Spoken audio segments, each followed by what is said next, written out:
O.J. Simpson lost his life from cancer on April 10, 2024, nearly 30 years after he was accused of causing the forced ending of Nicole Brown Simpson and Ron Goldman. Hello, viewers. Today, we dive into a death that closed a chapter but failed to bring an ending. The death of O.J. Simpson, the former football star whose life was filled with controversy. Without further delay, let's begin unraveling this disturbing story. Some people knew him as an athlete. Others knew him as an actor. Today, many remember him as a man accused of causing a forced ending. No matter how you looked at him, it's clear that O.J. Simpson's loss of life left behind a complicated legacy. Throughout his life, Simpson wore many hats. Once at the peak of fame and money, he later fell into deep debt. When O.J. Simpson passed away in 2024, he reportedly owed more than $100 million. To try and earn money, the disgraced former star resorted to posting on TikTok and publishing the book If I Did It, Confessions of the Killer. This was a hypothetical memoir about the forced ending of his ex-wife, Nicole Brown Simpson, told from the attacker's view. Then, Simpson was found to have prostate cancer. On April 10, 2024, it ended his life, and what a turbulent life it had been. Early years growing up in San Francisco. Orenthal James Simpson was born on July 9, 1947, in San Francisco. He had a difficult childhood. He got rickets at the age of 2, which left his legs bowed and his toes turned in. He was raised by a single mother in the housing projects of Potrero Hill, and he found trouble often from a young age.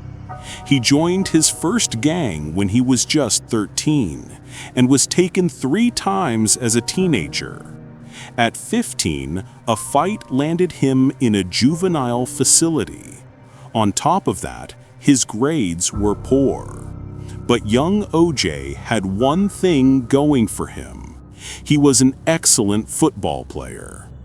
While he didn't receive any scholarship offers in high school, he went on to break records at the City College of San Francisco. At that point, he was heavily recruited. He decided to play for the University of Southern California in 1967. There, he grew into one of the greatest collegiate players in history. In his first season, he pushed the Trojans to a national championship. The next year, he ran for 1,709 yards and made 22 touchdowns, winning the 1968 Heisman Trophy. Simpson was charismatic and looked great in photos, making him a national celebrity. Advertisers wanted him. Sports writers hailed him as the future of pro football. Simpson was not only the greatest player I ever had, he was the greatest player anyone ever had, said USC coach McKay. Simpson also made sure to keep a clean public image. This was a particularly key move that won people over across racial lines at a time when tensions were still high. And unlike other athletes of his time, like Muhammad Ali, Simpson largely stayed away from political action. This helped him gain even more mainstream advertising deals. It was only a matter of time before he went pro. Professional football career and Hollywood film roles. By 1969, Simpson was one of the most desired new players in the NFL. In the draft that year, the Buffalo Bills selected him as the first overall pick. Almost right away, he proved their bet was smart. It was in 1973, though, that he truly found his best performance. That year, Simpson won the AP Most Valuable Player award. He became the first player to run for at least 2,000 yards in a single season. The Juice had secured himself permanent status as a football legend. Even after O.J. Simpson's loss of life and the trials that marked his later years, he is remembered for his successes on the field. For 5 straight seasons, he ran for over 1,000 yards. He led the league in rushing 4 times and was selected for 6 Pro Bowls. He was traded to the San Francisco 49ers in 1978 and retired 2 years later. In 1985, he entered the Pro Football Hall of Fame. By then, however, Simpson was more than just an athlete. He was one of the most recognizable celebrities in America.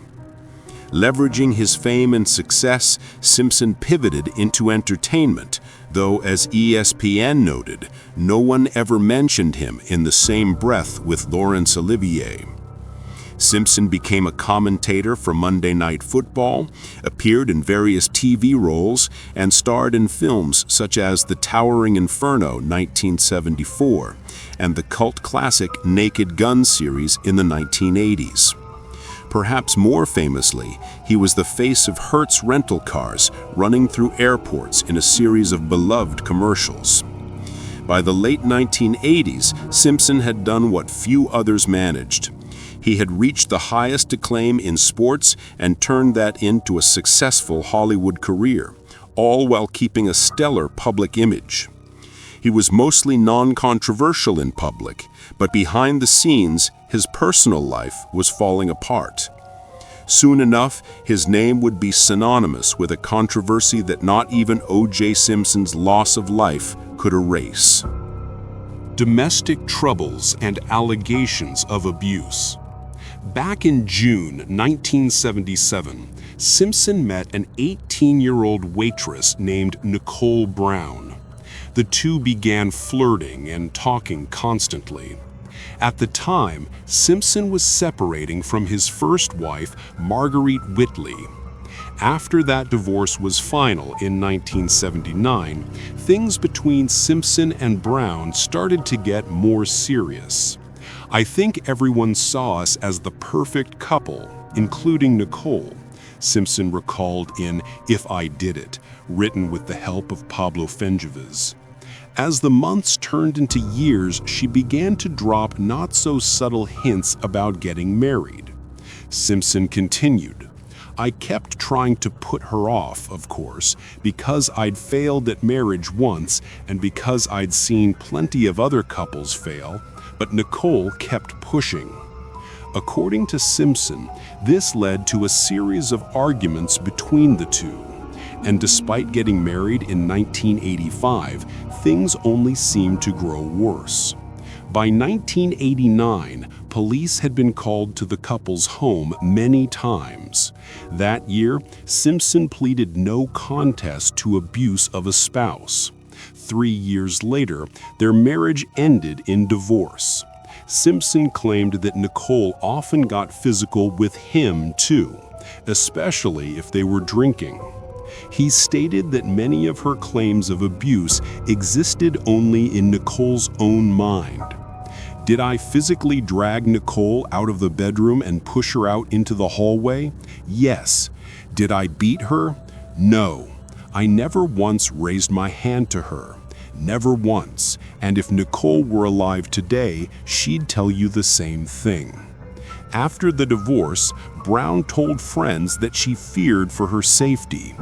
The media, meanwhile, turned on O.J. Simpson, as the truth of the accusations was difficult to ignore. No one could have imagined what came next 2 years later, though. The double murder of Nicole Brown and Ron Goldman. After the divorce, Brown told friends that she feared for her safety. The media, meanwhile, turned on O.J. Simpson, as the truth of the accusations was difficult to ignore. No one could have imagined what came next 2 years later, though. Instead, he fled in a white Ford Bronco driven by his friend Al Cowlings. The low-speed chase across Los Angeles, broadcast live to an estimated 95 million viewers, became one of the most unforgettable spectacles in television history. When Simpson finally surrendered, America braced for what the media dubbed the trial of the century. But what happened before the chase? In the hypothetical story presented in If I Did It, Simpson had gone to talk with Brown at her home when Goldman showed up. Simpson, already angry, began shouting at the two. Brown screamed like a banshee, lunged at him, lost her balance, and flipped over the stoop, cracking her head against the concrete. Simpson then snatched a knife from his friend, removed his right glove, and, hypothetically, blacked out. When he came to, Brown was in a pool of blood in front of him, lying in the fetal position. A few feet away, Goldman was also slumped over in a puddle of blood. I again looked down at myself, at my blood-soaked clothes, and noticed the knife in my hand.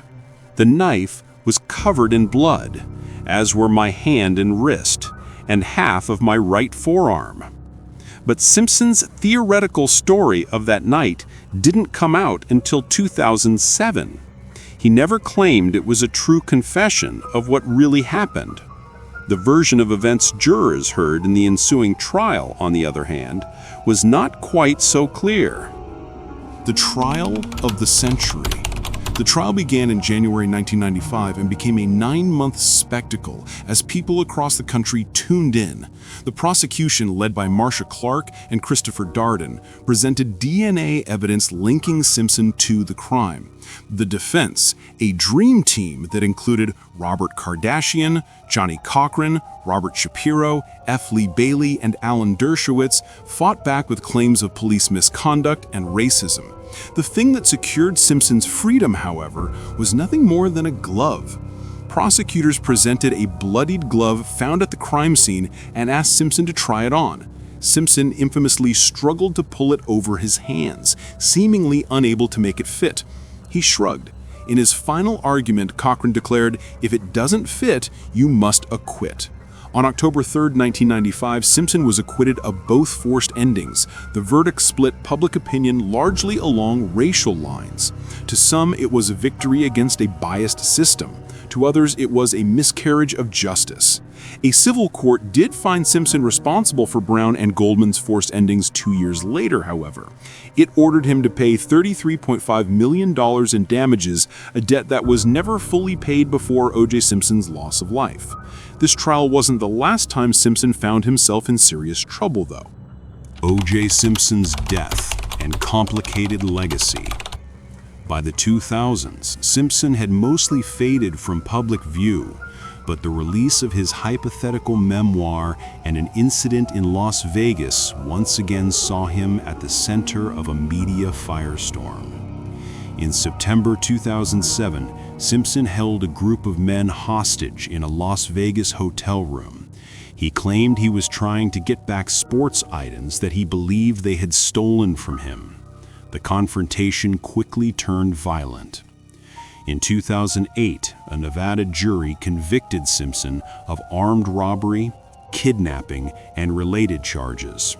As a result, he was sentenced to 33 years in prison with a chance for parole in 2017, just 7 years before O.J. Simpson's loss of life. He was indeed granted parole that year. A free man once more, Simpson settled into a quiet life in Las Vegas. This life was not entirely silent, though. He maintained a strong presence on social media, TikTok in particular, and mostly talked about things like sports, golf, or current events. He never addressed his past controversies, other than to tell the Associated Press in 2019 that he was done talking about it.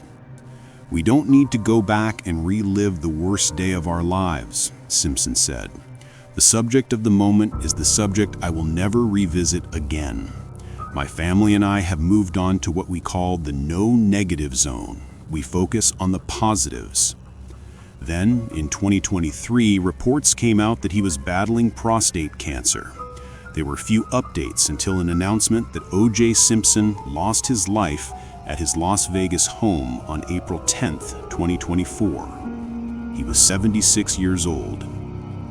The public reception was mixed, as his loss of life reignited conversations about his legacy and innocence. How should O.J. Simpson be remembered? As a pioneering athlete whose successes were overshadowed by tragedy, or as a man responsible for a forced ending who escaped justice?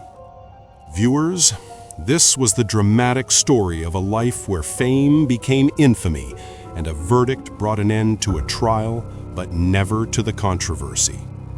What are your thoughts on this chilling story? Share your opinions in the comments below. We'd love to know how you feel about these shocking events. If this chilling story gripped you, like, share, and subscribe for more true crime cases that peel back the darkest layers of history. And remember, if you or someone you know is struggling with heavy thoughts, reach out to a mental health professional. Your life and well-being are far more important than any story we cover here. Take care, and until next time, another haunting case awaits.